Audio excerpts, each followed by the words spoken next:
folks, Scott here, and this is the wrap for Wednesday, July 24th. Interesting day here. This is a close-up of the S&P 500 futures chart. Pretty clear that we're going to close below yesterday's lows. And let me see if I look at a cash index for the S&P. Gives a little bit bigger perspective there. Technically, we did not put in a higher high in the cash index, and yesterday was a 250 20-day high. So what I thought would be interesting to show you the results of fading gaps when closing or after closing below the low of a day that put in at least a 20-day high. And I'm doing that to keep the sample sizes larger because, as I just showed in the trading room, it's actually more rare than I realized. And you'll see it in a moment as well. So closing below the low of a 20-day high, and you're above the 200-day moving average. Gap Trader, my back testing tool. I guess there's always a chance, in full disclosure, the next 30 minutes while the market is still going live, I have a commitment this afternoon. The markets could rally 7 or 8 points and get above 1686. If it close above that, if so, then this study would be invalid, to be clear. Okay? I'd be a little surprised if it does that, but it certainly could. And there are the results.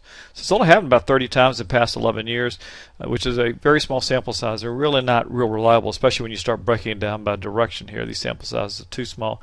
But it is information, and it appears after such a scenario, the bulls are still enthusiastic.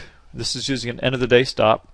Not what I use, but a good place to start your analysis. I'll rerun these numbers for our members using our MTG stops in the morning to confirm the tradability of this, right? It could be very volatile.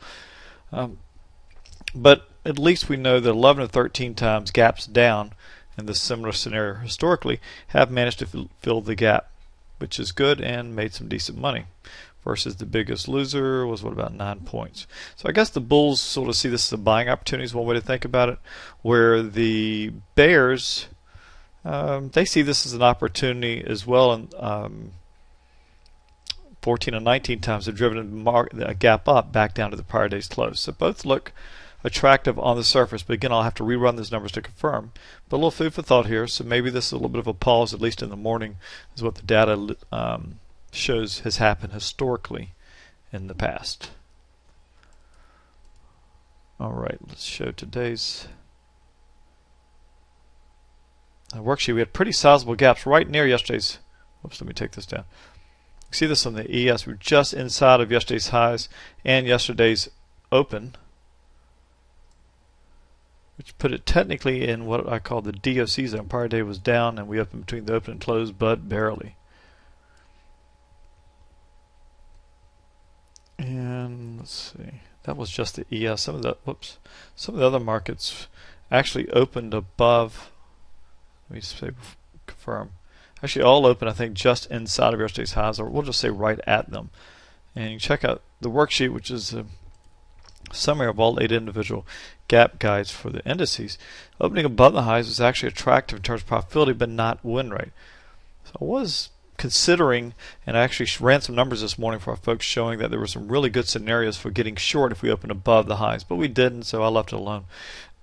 The DHO zone was a very small window, which was not good, and the DOC zone was mostly similar to that, just a dead neutral setup. Not bad, not great. Could go either way under current scenarios historically. Now, I will point out, this was posted last night, and some folks did get long overnight.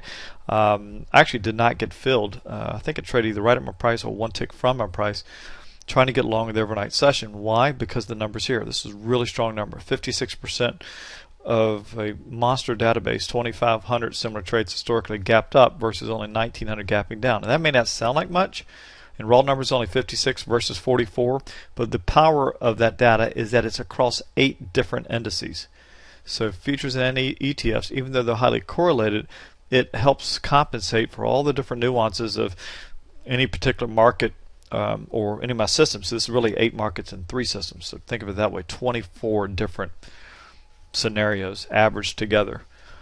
So it compensates for those rare scenarios where you happen to close, rare but not unusual, scenarios where you happen to close just above the moving average or just below or just inside of a range or just above one. That changes what those odds are. So what we've shown, and we've had some members tracking this, anything above, at 55 or above has been tracking at, I think, about 20 percentage points higher, 75% or higher in terms of win rate if you're patient on the entries. Or not, period. And you're better off being patient, waiting for a little bit of pullback. I just missed it last night. But I digress. Just want to make a side note because I do get questions about that. You can see there were no unique day factors or unique patterns for the second day in a row. That's pretty unusual. But it does happen. Happens especially when you get these narrow ranges in a grinding bull market. And let me show you my pre-market comments, the way I summed up today. First, last night's video tip. Up gaps after a 200-day high, but not a 200-day high close, have been a little problematic. But again, a little bit of a small sample size there. Still 2 out of 3 have filled almost. Up gaps in the DOC zone after a 20-day high above the 200-day moving average. Small and mid-size have kicked butt, but unfortunately we opened a couple points above that because the small ATR went up to, this is considered a large gap, greater than 40% of the 5-day ATR because we opened at 1693.75 and the ES only 1 of 5 winners. So now today it's 2 of 6. It did cross my mind because the narrow ATR, if maybe this was going to be better than we thought, but I had no way of, I didn't want to overinterpret the data, I'll say. So gap guides were neutral overall, not bad but not good. And DH zones were intriguing, but win rate was a little bit low for me. Mixed factors for fading up gaps, and as I said, not bad but not compelling either, so no fade for me there, but I'll wait and take my cue from the range guides. Well, let me show you price action. So when the markets opened up this morning, the market internals, my interpretation of market internals I explained to folks in the trading room, was pretty darn weak. In fact, it was so weak, I tried to set up a fade of the open. A fade of the open is one of my discretionary setups where if historical probabilities for the gap and my initial read on market internals are in sync, I will often take a trade in the direction of gap fill if price trades towards gap fill and then bounces up to the open before continuing lower. So I try to do that. I try to get short. Actually, I was willing to give up a tick or two and was trying to get short at 16.93 No love. Market was just too weak and it broke down. 15-minute range guides came out, and let me show you what they showed, because they showed real strong setup to the south side. The confirming this may be a decent setup. See the low breakout. I'm looking for 55 and 1.1 for each of these markets, and I just sort of tally them up in my head. Check, +1, +2, just 54 versus 55 is close enough. The clear thing here was a clear delineation favoring the low breakout, +2, +3, and +4. 4 for 4 in the futures. Looking at the ETFs, 1, 2, 3, and 4. That makes 8 for 8. My rule is if I get an 8 for 8, I pretty much have to take it. So don't get too cute. Get the trade on, get some skin in the game. I normally won't even use any discretion on stops or targets or timing or anything is my general plan. And if you go back in my videos, you'll see that's almost always what I do, especially with 7 of 8 or 8 of 8. The data is just too strong, too consistent, and we're stretched to the upside. And it fit my belief of getting short. That's the good news. The bad news is we sold off almost all the way to gap fill on the initial thrust, which was about 6 points, or the gap fill was 6, close to 6, and we went down to 89.25. So the pink line there, the magenta line, is the low of the 15-minute range.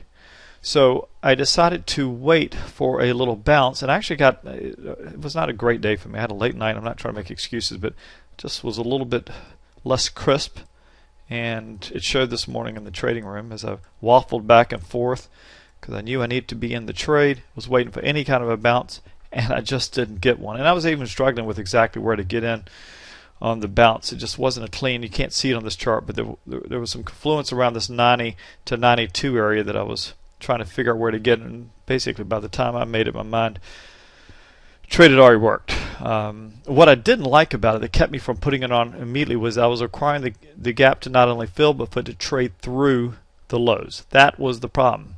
So if I went short at 89, I needed it to go, 4 points was the target, I needed to go to at least 85, which it could do. I just thought odds favored we get a gap up, and I'd have a more conservative target and a higher probability trade for going for something like 86.50, a tick or two in front of the lows. So I was thinking about getting short around 90, 90 to 91. I just didn't get an opportunity. So I missed the entire gap fill. I missed the entire 15-minute range low breakout. Thankfully, a lot of folks in the room have more strict mechanical rules for trading our guides and nailed it. Congrats to all. Sorry I can't be one of those today. Let's see. Left it alone. I guess the frustrating part was that directionally I had the right idea. It just was a relentless sell-off. It didn't give me an opportunity to get in. Anyhow, it is what it is. It happens. The first hour guides came out. Let me show you this super quickly. They were almost as good, not quite. 51.1. We'll call that a check. Check. Check. Check. So another 4 for 4. Granted, I know that's not real strong. I'm looking for 55.1, but fairly close. You want to call it 3 out of 4. Doesn't matter. This was right at it also. The spider, diamonds, check, check, check, check. So again, depending on how you count them, 6 or 7 or even 8 of the first hour range low breakouts favored. And again, I had another quandary. Here we were, excuse me, after this relentless sell-off, while we hadn't moved more than 2 points below yesterday's lows, we were just barely below, actually on the lows below it. I didn't want to risk getting short when the market's been so bullish of late, with bulls stepping up buying these dips until we had greater confirmation. So I told folks I would wait for the first hour range to break down later in the afternoon, because we ran some data that showed odds favored sideways to up in the middle of the day like it did yesterday, and then a dump in the afternoon. So I was looking forward to do just like I talked about yesterday. See how that action worked? It didn't happen today. In fact, it broke down middle of the day, and I was tied up in a meeting, so missed it completely. Unfortunately, many of our members again caught it because the data was so compelling. When you get that kind of alignment with those kind of win rates, profit factors, it's a real good setup. So I missed it. Did no trades today. Actually, I did have a trade on at 85 and a quarter, thinking if it got here, we'd likely go down and hit the 600, which is down at 1680 down here. Basically talked myself out of that, so I was just goofed up today. That was a discretionary trade, by the way. But like I promised, the good, the bad, and sometimes the ugly. And I guess the best thing about today, hard to call it ugly. I didn't lose a penny, but it was still pretty frustrating because some strong setups. I had the data spoon-fed to me, and I just didn't get it done. Didn't work out today. So that was my day, and that is the wrap for Wednesday, July 24th.